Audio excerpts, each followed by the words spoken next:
Hello दोस्तों, आपके अपने यूट्यूब चैनल में आपका स्वागत है। इस वीडियो में मैं आपको एएलपी टेक्नीशियन के साइंस के पीवाई की क्वेश्चन करवाएंगे जो कि 9 अगस्त 2018 को सेकंड शिफ्ट में पूछे गए थे। वीडियो को बिना स्किप किए लास्ट तक जरूर देखना तथा लास्ट में आपको बताना है कि हमारी वीडियो आपको कैसी लगी। बिना देरी के हम अपनी क्लास को स्टार्ट करते हैं। आज का हमारा पहला क्वेश्चन है जो प्रीवियस एग्जाम में पूछा गया था। यदि आप एक दर्पण में देखते हैं और पाते हैं कि छवि आपका परावर्तक होता है वो आपसे छोटा है तो दर्पण प्रकार का है। यानी कि आपको बताना है कि यदि एक दर्पण में आप देखते हो तो उसके अंतर्गत आपको अपना परावर्तन होता है वह छोटा दिखाई देता है तो वह दर्पण किस प्रकार का होता है। तो इसका राइट आंसर है ऑप्शन डी, उत्तल दर्पण, यानी कि वह कॉन्वेक्स मिरर होता है। यानी कि इसके अंतर्गत जो मिरर होता है वह उसके अंतर्गत अपना परावर्तक छोटा दिखाई देता है। तो इसका राइट आंसर होगा option D is the right answer. अवतल दर्पण होता है उसके अंतर्गत क्या होता है? अवतल दर्पण होता है जिसके अंतर्गत अपनी छवि बड़ी दिखाई देती है तो वह अवतल दर्पण होता है। और जो प्लेन मिरर होता है उसके अंतर्गत अपनी छवि के बराबर उसके अंतर्गत छवि दिखाई देती है तो वह समतल दर्पण होता है। अगले क्वेश्चन की ओर आगे बढ़ते हैं। अगला क्वेश्चन है हमारा, निम्नलिखित में से किसने रासायनिक संयोजन के दो महत्वपूर्ण नियमों की स्थापना करके रसायन विज्ञान की नींव रखी थी? यानी कि आपको बताना है रासायनिक विज्ञान का जनक कौन है। तो इसका राइट आंसर है ऑप्शन डी, एंटोइन एल लेवोइजियर, जो कि रसायन विज्ञान का जनक माना जाता है। तो इसका राइट आंसर हो जाएगा option D is the right answer. अगले क्वेश्चन की ओर आगे बढ़ते हैं। अगला क्वेश्चन हमारा जो एग्जाम में पूछा गया था, 4 किलोग्राम वजनी एक वस्तु स्थिर स्थिति में है, निरंतर बल लागू होने पर वह 5 मीटर प्रति सेकंड की गति प्राप्त कर लेती है तो बल द्वारा किया गया कार्य आपको ज्ञात करना है। तो आपको ध्यान रखना है इसके अंतर्गत यू का मान दे रखा है 0 और वी यानी कि 5 मीटर प्रति सेकंड की गति वो प्राप्त कर लेती है और एम यानी मास का मान दे रखा है 4। तो आपको ध्यान रखना है इसकी गति 0 मीटर प्रति सेकंड से 5 मीटर प्रति सेकंड की गति से बढ़ रही है, यानी कि इसकी गतिज ऊर्जा हो रही है। तो गतिज ऊर्जा का सूत्र होता है 1/2 mv² होता है, आपको ध्यान रखना है। तो 1/2 m का मान दे रखा है 4 इंटू v यानी कि 5 मीटर प्रति सेकंड बढ़ गई है तो 5 का स्क्वायर करेंगे तो 25 हो जाएगा। तो 2 को काटेंगे 4 से 2 बार और 25 को 2 से गुणा करेंगे तो ये हो जाएगा 50 जूल। तो इसका राइट आंसर हो जाएगा ऑप्शन बी, 50 जूल इसका राइट आंसर हो जाएगा। Option B is the right answer. इसका ऑप्शन ए गलत है तो आपको ध्यान रखना है option B is the right answer. अगले क्वेश्चन के आगे बढ़ते हैं। अगला क्वेश्चन है हमारा जो एग्जाम में पूछा गया था, तत्व ए बी सी दो बेरिनियर ट्राइड्स के रूप में व्यवस्थित है। यदि ए का परमाणु द्रव्यमान 7 है और सी का 39 है तो बी का परमाणु द्रव्यमान कितना होगा? तो आपको ध्यान रखना है डोबेनियर का त्रिक सिद्धांत होता है जिसके अंतर्गत आपको तीसरा बार निकालने के लिए क्या करना होता है, दोनों को जोड़ के 2 का भाग देना होता है।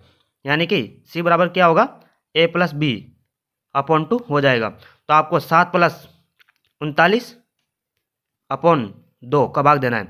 तो 39 और 7 कितने हो गए? 46, 46 में 2 का भाग देंगे तो 23 इसका राइट आंसर हो जाएगा। तो इसका राइट आंसर हो जाएगा option A is the right answer. अगले क्वेश्चन के आगे बढ़ते हैं। अगला क्वेश्चन है हमारा जो एग्जाम में पूछा गया था, खाद्य पदार्थों में दुर्गंध आने मुख्य कारण वसा और तेलों का क्या होता है?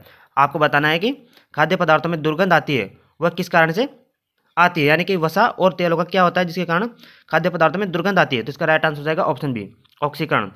ऑक्सीकरण के कारण खाद्य पदार्थों में दुर्गंध आती है तो इसका राइट आंसर हो जाएगा option B is the right answer. अगला क्वेश्चन है हमारा जो एग्जाम में पूछा गया था, निम्नलिखित में से कौन बढ़ते भ्रूण के लिए पोषक उत्तक का कार्य करता है? आपको बताना है निम्नलिखित में से कौन बढ़ते भ्रूण के लिए पोषक उत्तक का कार्य करता है। तो इसका राइट आंसर हो जाएगा ऑप्शन सी, एंडोस्पर्म। एंडोस्पर्म जो कि बढ़ते हुए भ्रूण के लिए पोषक उत्तक का कार्य करता है तो इसका राइट आंसर हो जाएगा option C is the right answer. अगला क्वेश्चन है हमारा जो एग्जाम में पूछा गया था, 20 सेंटीमीटर की वक्रता त्रिज्या वाले एक अवतल दर्पण की फोकस दूरी क्या होगी? आपको ध्यान रखना है ये 20.2 नहीं है, यह है 20 सेंटीमीटर की वक्रता त्रिज्या, यानी कि आर का मान दे रखा है 20 सेंटीमीटर। तो इसकी आपके फोकल दूरी का मान निकालना है। तो एफ बराबर होता है r/2। आर का मान दे रखा है 20 और 2 का भाग देंगे तो इसका राइट आंसर हो जाएगा 10 सेंटीमीटर। तो इसका राइट आंसर हो जाएगा option D is the right answer.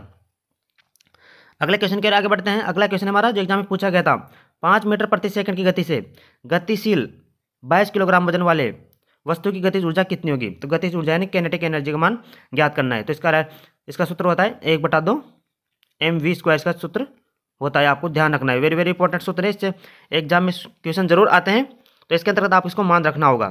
1/2, m का मान दे रखा है 22 इंटू v का मान दे रखा है 5, तो 5 का स्क्वायर करेंगे तो 25 हो जाएगा। तो 2 को 22 से काटेंगे 11 बार और 25 को गुणा करेंगे 11 से, तो इसका राइट आंसर हो जाएगा ऑप्शन ए 275 जूल, क्योंकि 11 को 25 से गुणा करेंगे तो 275 आएगा। तो इसका राइट आंसर होगा option A is the right answer. अगले क्वेश्चन के आगे बढ़ते हैं। अगला क्वेश्चन है जो एग्जाम में पूछा गया था, एक कंडक्टर का प्रतिरोध किसके व्युत्क्रमानुपाती होता है, यानी कि आपको बताना है एक कंडक्टर या चालक है जिसका प्रतिरोध किसके व्युत्क्रमानुपाती होता है। तो आपको ध्यान रखना है आर प्रतिरोध होता है, इसका सूत्र क्या होता है, आर बराबर होता है रो इंटू एल अपॉन ए होता है, यानी कि यह लंबाई के समानुपाती होता है और अनुप्रस्थ काट क्षेत्रफल होता है इसके व्युत्क्रमानुपाती होता है। तो ये व्युत्क्रमानुपाती पूछा है, तो इसका राइट आंसर हो जाएगा ऑप्शन सी, अनुप्रस्थ भाग के क्षेत्रफल के यह व्युत्क्रमानुपाती होता है। तो option C is the right answer. अगले क्वेश्चन के आगे बढ़ते हैं। अगला क्वेश्चन है हमारा जो एग्जाम में पूछा गया था, थायरोक्सिन के संश्लेषण के लिए निम्नलिखित में से क्या आवश्यक है। तो थायरोक्सिन होता है ये गले में होता है जो आयोडीन के लिए संश्लेषण के लिए आवश्यक होता है। तो इसका राइट आंसर हो जाएगा option D is the right answer. अगला क्वेश्चन है हमारा जो एग्जाम में पूछा गया था, निम्नलिखित में से कौन सी धातु केरोसिन तेल में संग्रहित होती है, यानी कि आपको बताना है वह कौन सी धातु है जिसे हम केरोसिन के तेल में रखते हैं। तो इसका राइट आंसर है ऑप्शन सी सोडियम। सोडियम को हम केरोसिन के तेल में रखा जाता है। तो इसका राइट आंसर होगा option C is the right answer. अगले क्वेश्चन के आगे बढ़ते हैं। अगला क्वेश्चन है, सेल्सियस से केल्विन पर तापमान को बदलने के लिए आपको निम्न में से क्या करना होगा, यानी कि आपको ध्यान रखना है सेल्सियस से केल्विन पर तापमान को बदलने के लिए आपको क्या करना होगा। तो इसका राइट आंसर हो जाएगा ऑप्शन बी, दिए गए तापमान में यानी कि टेम्परेचर में 273 को ऐड कर देते हैं तो वह केल्विन में बदल जाता है। तो इसका राइट आंसर होगा option B is the right answer. अगला क्वेश्चन है हमारा जो एग्जाम में पूछा गया था, 2 किलोग्राम के एक द्रव्यमान वाली वस्तु को ऊपर की ओर 20 मीटर प्रति सेकंड के प्रारंभिक वेग से फेंकी जाती है, तो 2 सेकंड बाद उसकी गतिज ऊर्जा क्या होगी। तो आपको ध्यान रखना है इसकी गतिज ऊर्जा का मान निकालना है। इसका u का मान कितना दे रखा है 0 और v का मान कितना दे रखा है 20 मीटर प्रति सेकंड के वेग से फेंकी जाती है, यानी कि t का मान दे रखा है 2 सेकंड और m का मान दे रखा है 2 किलोग्राम, इसका m का मान दे रखा है। तो इसका आपको ध्यान रखना है 2 सेकंड बाद में गतिज ऊर्जा, यानी कि गतिज ऊर्जा का मान निकालना है जो कि 2 सेकंड बाद में, तो 2 सेकंड बाद में वेग का मान निकालेंगे। तो आपको ध्यान रखना है ये प्रारंभिक वेग दे रखा है, यानी कि u का मान दे रखा है 20 दे रखा है और v का मान को हमको निकालना है। तो v बराबर क्या होता है आपको ध्यान रखना है u प्लस AT, यह सूत्र होता है, आपको ध्यान रखना है। तो v का मान निकालना है तो u का मान दे रखा है 20 प्लस a का मान दे रखा है, ऊपर की ओर फेंक रहे हैं तो नेगेटिव में इसकी a का मान हो जाएगा, यानी कि g का मान हो जाएगा -10 इंटू t का मान दे रखा है 2 सेकंड बाद में इसका वेग निकालना है हमको। 2 सेकंड बाद में 2 को 10 से गुणा करेंगे तो ये माइनस में 20 हो जाएगा और इधर प्लस का 20 है, तो ये कितना हो जाएगा v बराबर हो जाएगा 0, यानी कि इसका अंतिम वेग होगा वो 0 हो जाएगा। तो हम यदि इसका अंतिम वेग 0 होगा तो इसकी गतिज ऊर्जा का मान भी क्या हो जाएगा 0 हो जाएगा। तो इसका राइट आंसर होगा option B is the right answer. अगले क्वेश्चन के आगे बढ़ते हैं। अगला क्वेश्चन हमारा जो एग्जाम में पूछा गया था, निम्नलिखित में से कौन सा प्रकृति में कभी अकेले नहीं होता है, वह कौन है जो कि प्रकृति में कभी भी अकेले नहीं होता है। तो इसका राइट आंसर है ऑप्शन बी बल जो कि प्रकृति में अकेले नहीं रहता है। अगले क्वेश्चन के आगे बढ़ते हैं। अगला क्वेश्चन हमारा जो एग्जाम में पूछा गया था, निम्नलिखित गैसों में से कौन सी बायोगैस संयंत्र उत्पन्न नहीं होती है। तो इसका राइट आंसर है ऑप्शन है कार्बन मोनोऑक्साइड, जो कि बायोगैस संयंत्र से उत्पन्न नहीं होती है, और हाइड्रोजन सल्फाइड, मीथेन और कार्बन डाइऑक्साइड जो कि बायोगैस संयंत्र से उत्पन्न होती है। तो इसका राइट आंसर हो जाएगा option A is the right answer. अगले क्वेश्चन के आगे बढ़ते हैं। अगला क्वेश्चन है जो एग्जाम में पूछा गया था, क्लोरीन गैस का उपयोग निम्न में से किसके निर्माण में किया जाता है। जो क्लोरीन गैस होती है उसका उपयोग ब्लीचिंग पाउडर के रूप में किया जाता है। तो इसका राइट आंसर हो जाएगा option C is the right answer. अगला क्वेश्चन है जो एग्जाम में पूछा गया था, यदि क्रिप्टॉन की परमाणु संख्या 36 है तो उसकी इलेक्ट्रॉनिक विन्यास क्या होगा। तो आपको ध्यान रखना है इलेक्ट्रॉनिक विन्यास जो कि किस रूप में बढ़ते हैं, तो K, L, M और N, ये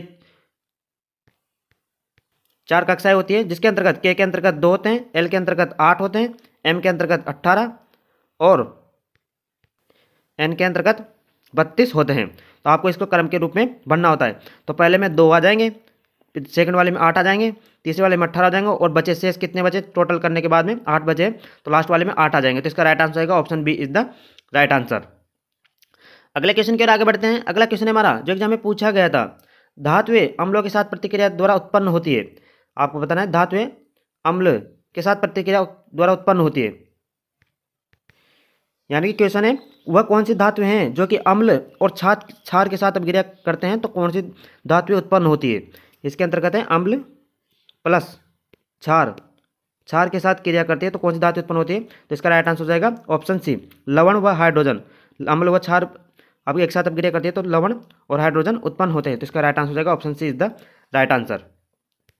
अगले क्वेश्चन के आगे बढ़ते हैं। यदि शामिल हो तो अधिक विविधता उत्पन्न होती है। अधिक विविधता किसके अंतर्गत उत्पन्न होती है। तो आपको ध्यान रखना है लैंगिक प्रजनन यानी सेक्सुअल प्रोडक्शन होता है, इसके अंतर्गत अधिक विविधता उत्पन्न होती है। तो इसका राइट आंसर होगा option is the right answer. इसी के साथ आज की वीडियो हमारी यह समाप्त होती है।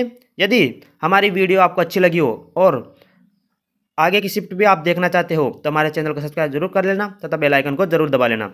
इसी के साथ आज की वीडियो हम यही समाप्त करते हैं। धन्यवाद।